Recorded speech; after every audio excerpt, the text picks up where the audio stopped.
Sanbanani Dumalang, good evening and welcome to episode 386 of the Private Property Podcast. I'm your host, Uzamantungwa Kumalo. It's the Wednesday edition of the Private Property Podcast. If you join us for the first time, welcome to the family. You're tuned in to the only daily property podcast in South Africa, catering to your property needs. Doesn't matter where you are on your property journey, whether you're looking to buy, to sell, to build, you're a tenant or you're a landlord, we're certainly here to help you along the way. And to all our regular viewers on Facebook, on Instagram, as well as on YouTube, welcome to it. You know how we do.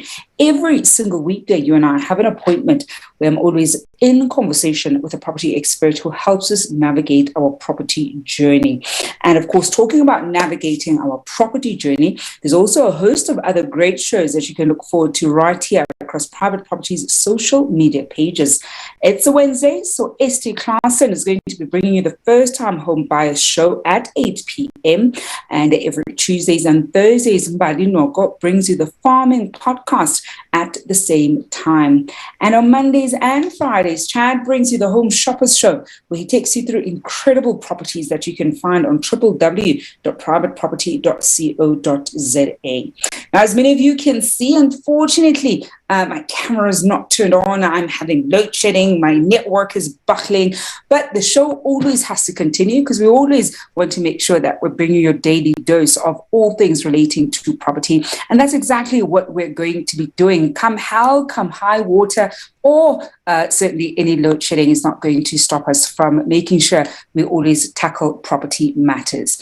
Now, one of the other things that certainly isn't going anywhere anytime soon is, of course, the incredible competition that we're running on our Facebook page.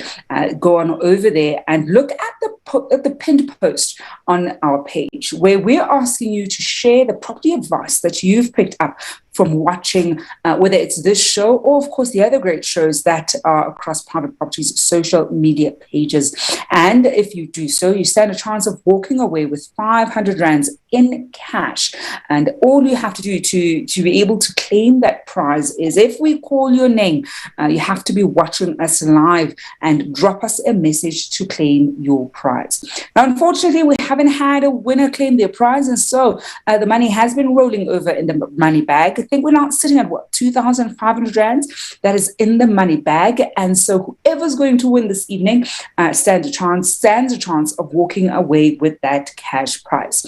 We'll catch up with who the potential winner is later on this evening. And I'll share some of the great posts that those of you at home have shared with us as we've been running this competition. But to kickstart our conversation, it's a Wednesday, so we've got somebody from the Absa Home loans team this evening. We're going to be looking at managing your first-time home buying fears, and I'm joined by Zydah Manuel, who's the product portfolio manager for first-time home buyers at Absa Home Loans. Zydah, good evening, and thank you so much for joining us. Good evening, Zama. Thank you for having me again. It's lovely to always be here and having property conversations for first-time buyers. Thank you for having me this evening. It's always such a pleasure to have you on the show, Zydah. And I think your beat, of course, is first-time home buyers. And one thing that we know is that first-time home buyers are bound to certainly be scared of the first-time home buying journey. Many of us who've walked that path know it all too well. It's scary. It seems very, intimidating. Perhaps let's first just explore some of these fears that we know people tend to typically have when it comes to home ownership, especially those who come from renting as a background, as opposed to perhaps be exposed to people who've been buying properties a few times. Thanks, Sama. I think the biggest fear around entering the property ladder is the buying process. I think as a first-time buyer, you're always concerned if it's the right time. Are you searching for the right property in the right suburb? But more importantly, is taking on the long-term debt, commitment, a long-term commitment from a debt perspective, as well as and ensuring that you can be able to afford the debt that you're taking on. Also, looking at the different economic dynamics that plays a role. You're not always sure if the property and the suburb that you may be interested in may still be in good standing over a couple of years. And I think also what's another biggest fear is that, are you making the right decision now at the right time? And I think naturally those would be fears around the buying process. But we've got resources to help you to alleviate some of those fears, and different tools to also help you. And I think, perhaps let's explore some of these fears and just how valid they tend to be. Because I know that sometimes, and I was like this, earlier on in my property journey before I made the leap of going from renting to ultimately buying, one of the fears was not the most legitimate of fears. And I always share this. And now looking back, it's a bit of an embarrassing thing to admit to. But at the time, I think I was, 22, looking to buy a property. And I think the very big thing that was weighing heavy on me was, oh gosh, Zamandunga, you're single, 22-year-olds at the time, they don't buy a property. Maybe wait until you get into a serious relationship before you buy, right? So just stay renting. In retrospect, I mean, I know that many women don't think like that anymore, certainly are buying properties as young as 22. But when we look at some of those fears and just the legitimacy of them, perhaps just take us through some where you really do need to almost think heavily around it, and others where you kind of know that, look, this is not a big fear. This is just one of those things that when you look at it in retrospect, you think, I actually regret not doing it, and especially because that was the reason holding me back. I think psychologically we would fear the process of buying. Mm-hmm. I think naturally there'll be some elements of anxiety around the buying process, but more importantly, I think it's the fear of the unknown, because you're not sure, are you making the right decision? Is it the right property? Or can you afford it? But I think what's important is that understanding the resources available to support you, and also looking at reaching out for support and information to help you through the buying process as well. There's banks that can share information with you. There's also estate agents as a resource that can help you around property guidance. Banks can help you around the finance and lending component. And I think those are all your support structures. And there's also friends and family who's previously bought homes that can even give you guidance as well around the experience. So I think as a first-time buyer, it's about research. But naturally, emotively, you will fear the process. But that's why the resources are there to support you, to alleviate those and give you all the tools and the guidance you need to make the right decision. I am this evening in conversation with Zydah Manuel, who's product portfolio manager for first-time home buyers at Absa Home Loans, as we tackle managing your first-time home buying fears. And I see some of the love that we're getting from our viewers on our Facebook page. Megan van Skalbeek tuning in, saying, good evening, fam. Belinda Edenzen. Also watching Anelda Everton, also tuned in there on our Facebook page. Of course, do keep the love coming. We absolutely love seeing it.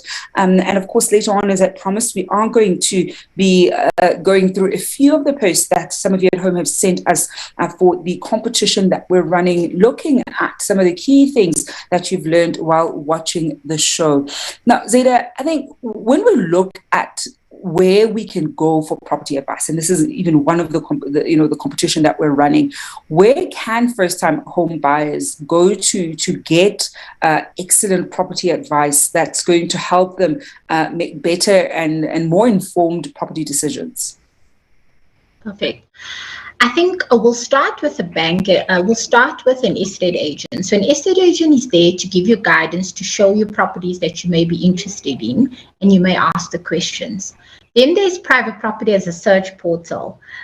Give you good guidance. You can retrieve property reports to understand the suburbs and some of the statistics and information you may need from an amenities perspective as well. There's also good information around guiding tips of purchasing information on private property as a portal.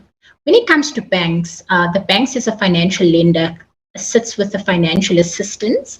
However, as a bank at Absa, we also have great pre-buying tools that can help consumers make the decision. So we've got a great knowledge information hub on our Absa portal, where it actually guides you around information around articles around the buying process, what are tips to look out for as a buyer, as a first-time buyer. We've also got a great tool that can help you understand what you can afford from a pre-qualification perspective. So you can complete that to see what outcome you get and what you could afford, and you can then start searching.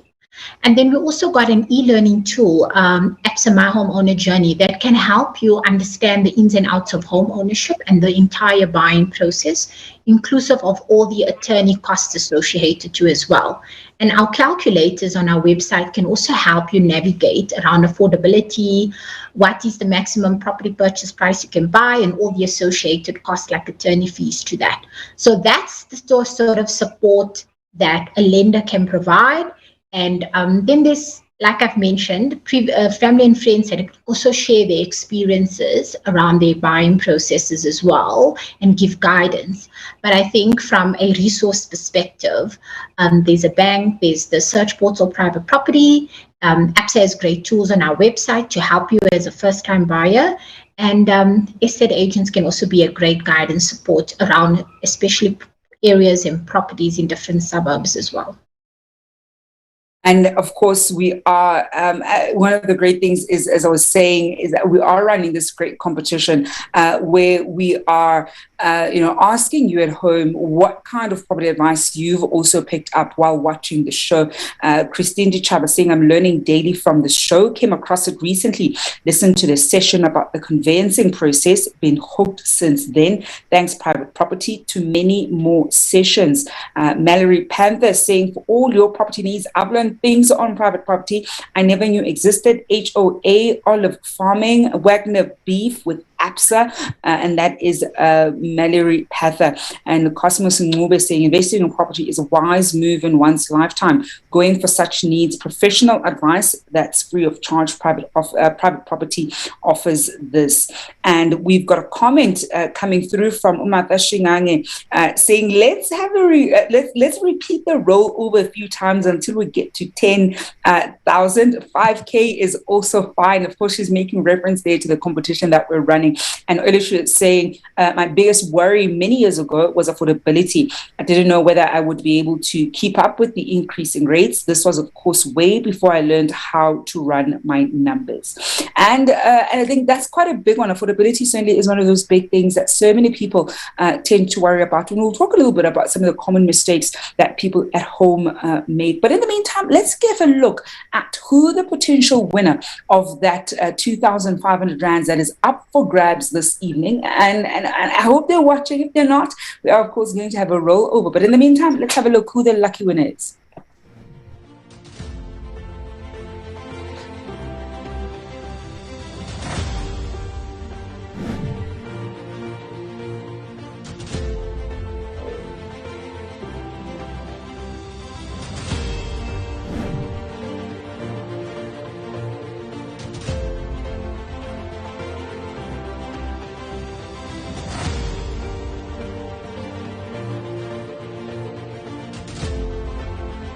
And the lucky winner this evening is Vusi Mbata.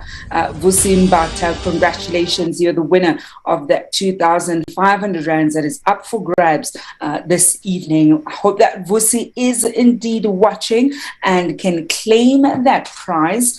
2,500 rands up for grabs. Vusi Mbata, we'll see if they'll be able to claim that prize before the end of the show.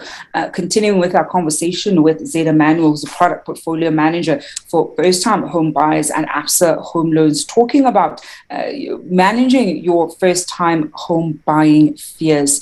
And Zydah, I think let's look at some of the common mistakes first-time home buyers tend to make, because we know that first-time home buyers and first-time home owners were prone to make mistakes when we're navigating that first-time home buying and home ownership journey. Perhaps share with us some of the common mistakes that we typically make. Thanks, Sama. I think affordability is one of them. It's a key one. I think ensure that you check and assess your affordability. It's one of the things we commonly make a mistake.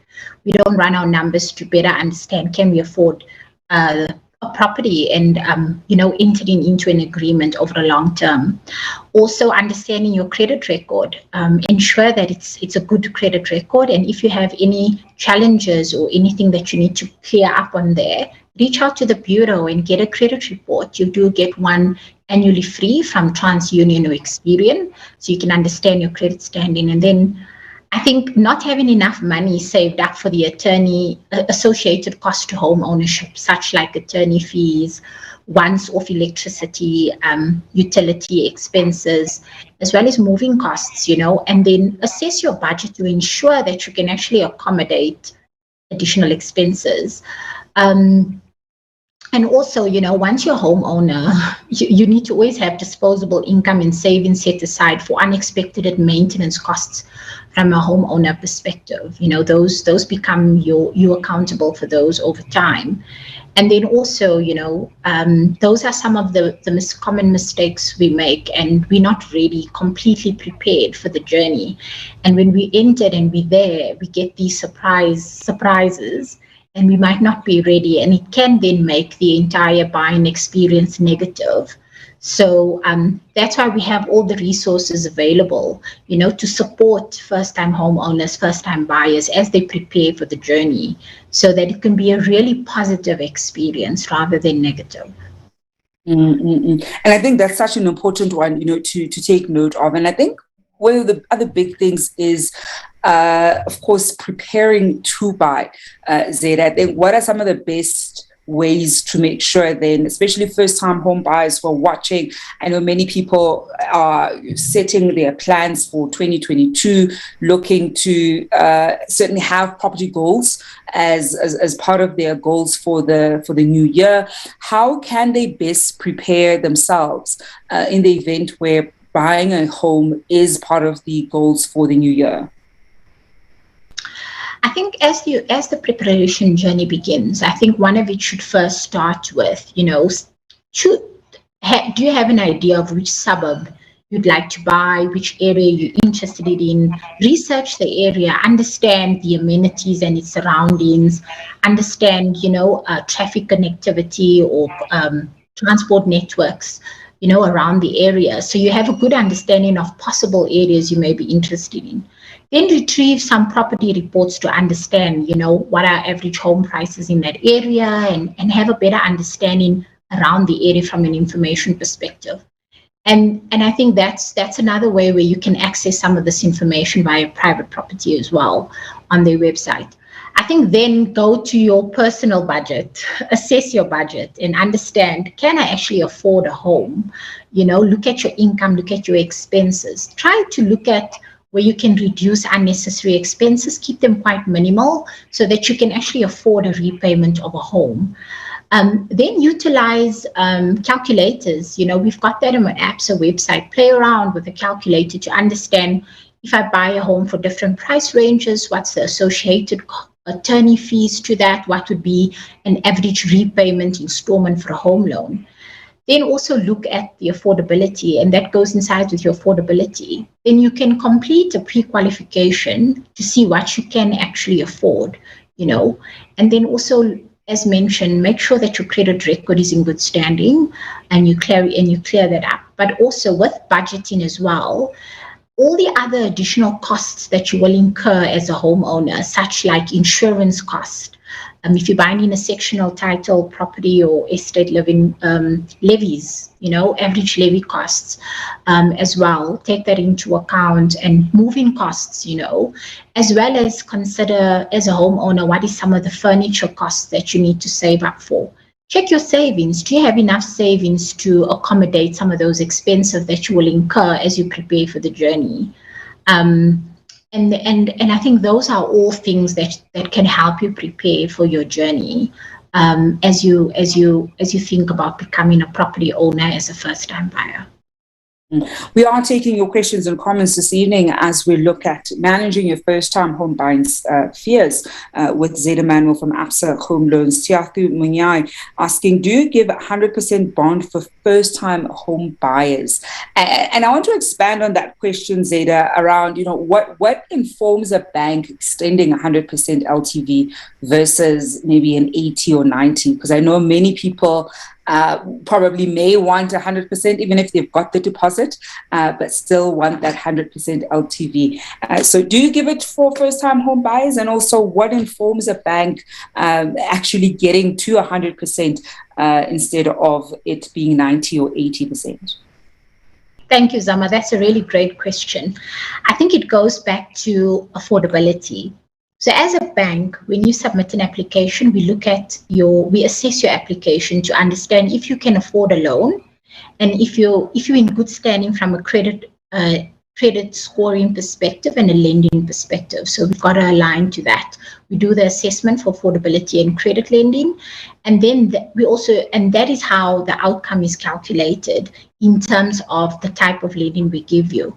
At Absa, we do offer for first-time buyers up to 105% lending as a first-time buyer, and we give you all other great benefits as well as attorney discounts to support you to get onto the property ladder as a first-time buyer. But that, in a nutshell, is how we assess you as a customer when you apply for lending with the bank. And then when we then look at Zydah, the best way for people to kind of navigate that home buying journey, once they're ready, they're prepared, they've done their research, is there almost a checklist that they must have in mind as they walk through home buying? Because I know that this is one of those things that you can very easily forget, because there's just so many steps, so many moving parts, so many things that sometimes happens. Is there a checklist that at the very least we kind of need to be aware of, especially where that your finances are well, you've kept your credit score really well, you've saved up for your deposit? Almost what checklist should you have in mind once your finances are healthy and you're now ready to certainly start viewing and of course sign on that offer to purchase? I think importantly, before you make that step, ensure that your finances in good standing, your credit records in good standing. Now you're ready to make an offer. So be sure that the property you're interested in is the one that you 110% comfortable with. So make sure it meets your requirements, your living requirements especially, and your needs. So a lot of us look for different amenities in a surrounding suburb, good transport network systems, fiber connectivity. Is the security what you're looking for in the suburb? Or if you're buying in a sectional title property, do you understand how the levies work? The rules of a complex as well is also important. You don't want to find yourself finding out about certain things that might not suit your lifestyle. And make sure that the property you're buying is in line with your lifestyle and where you are from a life stage perspective as well. And then when you come into the lending part of things, as a bank, we've made it very easy for you to apply online for your home loan. And we also have a great support team as well from a sales and service perspective that can guide you on the journey, throughout the process, and made it very convenient. And then we also have great first-time buyer benefits at Absa to help you to enter the property ladder as well, such as our up to 105% lending for young professionals. And we also have we give all first-time buyers a 50% attorney discount as well, and good personalized interest rates as well. And going to more of your questions and comments at home, we've got a comment coming through on YouTube. Paxton rather saying, I'm one of those scared buyers. My application is currently with bond lawyers. I'm anxious about the unknown fluctuating interest rates and increasing rates and taxes. Umenzi Butelezi is saying, beyond understanding the full property purchasing process, I think one must also work to improve their financial management skills, because you have to manage your money around the buying and also maintaining the property you buy. And another one here coming through from Obudumelo Mahalis saying, do you give 100% on small holding? And I know this wouldn't be a first-time home buyer, and probably one of those questions that should be asked on the farming podcast, but I'll still give it to you nonetheless, Zydah. 100% on small holding? So what we do is we'll go through the same affordability and assessment process. Once we assess you and assess your application based on affordability and your credit criteria, we'll share an outcome based on whether it's 100% or below. And that's generally how we assess an application. Yeah, but we do give up to 100%. And I think if I understand the question, it's probably referring to small holding farm. I know that with farms, rarely does it get there, but you because banks almost want you to put a bit of skin in the game. But I do recommend watching the farming podcast. And Bali has certainly spoken to your colleagues Zydah at Absa, who look at agri, and I think that would be a great conversation to listen to, and even look at what they look for specifically when it comes to, of course, buying a farm. Tshepo Mokgobodi saying, also, I heard that financial advisors get some incentive from banks, like interest rates and reductions. What incentives or benefits does Absa give for financial advisors when applying for their home loan? I think this one speaks to, sometimes, Zydah, I think people and I've seen this in different instances. We sometimes get scared or are certainly wary. I think the word is more wary when we're seeking advice from a financial institution that we know is also going to get a sale, because we think they may not have our best interest at heart. So I'm thinking of, for instance, when you want to negotiate for a lower interest rate, they may think, look, your bond consultant might not want to fight for you to get that lower rate, because they're going to get perhaps a bigger commission if they have you signing up on a higher interest rate. Perhaps shed light with that one, because I know this is a sentiment that so many people certainly think and hold when it comes to these kinds of things. No, thanks, Sama. I think, look, I think if you look at entering into agreement over a long period of time, you want to know that the financial outcome is the best. So when you submit your application, and if you receive your outcome and you're maybe not happy with the interest rate that's been applied, you can send that back to the bank and say you'd like to see if you could get a better interest rate. We'll review that and we'll share an outcome with you. That's the actual process that we follow today. Yeah. A great question coming through here from Lindisi Chabela saying, as agents, we do our best to educate first-time home buyers, but the challenge we have is that they sometimes would rather get a loan to pay the transfer fees. Can banks educate first-time home buyers? And I'm sure you see that quite a bit there, Zydah. Yes, we actually do. I think it comes part of the preparation process. So it takes me back to when I say you need to have sufficient savings so that you can accommodate all the cost and expenses that comes with becoming a first-time homeowner. And a lot of the times, people might have not saved up for attorney fees, for the once-off rates and tax costing, the electricity costing, and then they don't have enough money for some of those, right? So then they lean towards taking up a loan to pay for those expenses, which can put pressure on your budget over time. And that's why we really encourage the market. As part of your preparation journey, it's imperative to have savings set aside so that you can accommodate these costs as you go through the buying process.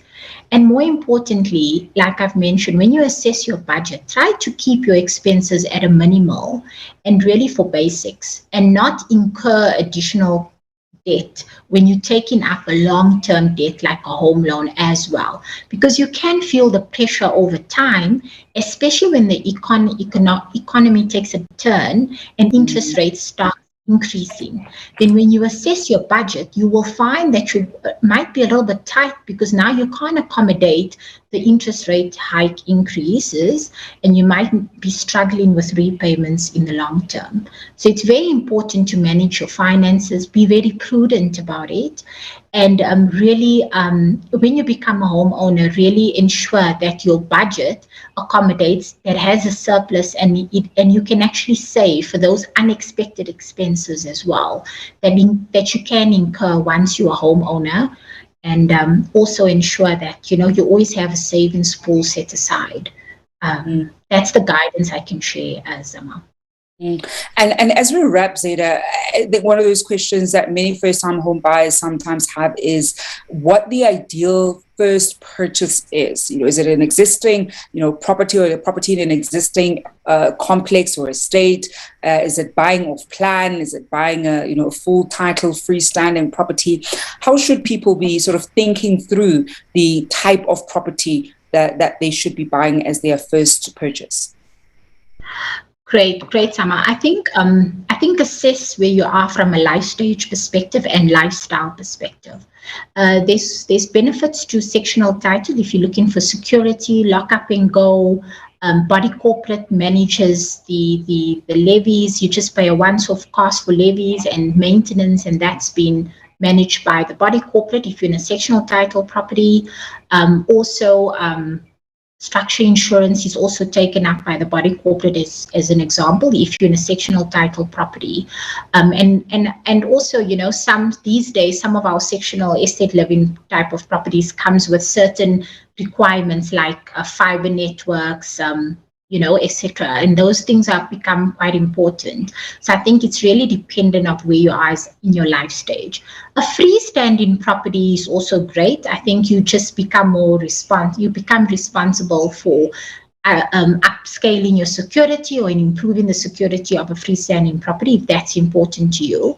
The maintenance also becomes your owner, something that you'll be accountable for. So if there's any maintenance that you need to do on a freestanding property, you must be ready to absorb those costs as well.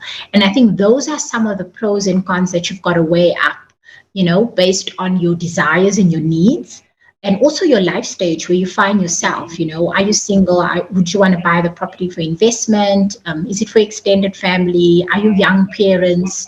It depends on your life stage and in your lifestyle as well. So those are factors you've got to consider as you buy for property, in conjunction with the suburb and the area and things like amenities and schools, things that are important to you. That you would need access to, and that also are drivers to help you make the decision around which type of property that you buy. Mm-hmm. And Zydah, as we wrap up our conversation, any final tips for our viewers at home who are aspiring first-time home buyers or certainly getting ready, of course, to purchase their first home in the new year? So the guidance I can give is please prepare the journey. I think assess your budgets, understand your affordability, do the pre-qualification to see how much you can afford. Ensure your credit record is in good standing. Please set savings aside for the associated cost to home ownership. And visit Absa's website. We've got great first-time buyer products available to you and benefits. And we've got great pre-buying tools and information that can help you on your journey as you prepare for home ownership. And we are going to leave it there this evening, Zydah. Thank you so much for joining us. It's always such a pleasure to have you on the show. Thank you, Zama, and thank you everybody for listening to us this evening. Stay safe. And that is Zydah Manuel, who's a product portfolio manager for first-time home buyers at Absa Home Loans, wrapping up the Wednesday edition of the Private Property Podcast with myself, Uzamantungwa Kumalo. And the team has let me know, unfortunately, Vusimbata has not claimed that 2,500 rands. We have another rollover. So 4,000 to 3,000 rands. Look at me even losing count. 3,000 rands up for grabs tomorrow evening. Unfortunately, I won't be here. Hetty's going to be holding it down, presenting the show. And of course, I'll be back on your screens on Friday evening. That's it from myself, Uzamantungwa Kumalo. I'll be back on Friday. Until then, hoping you're staying home and staying safe.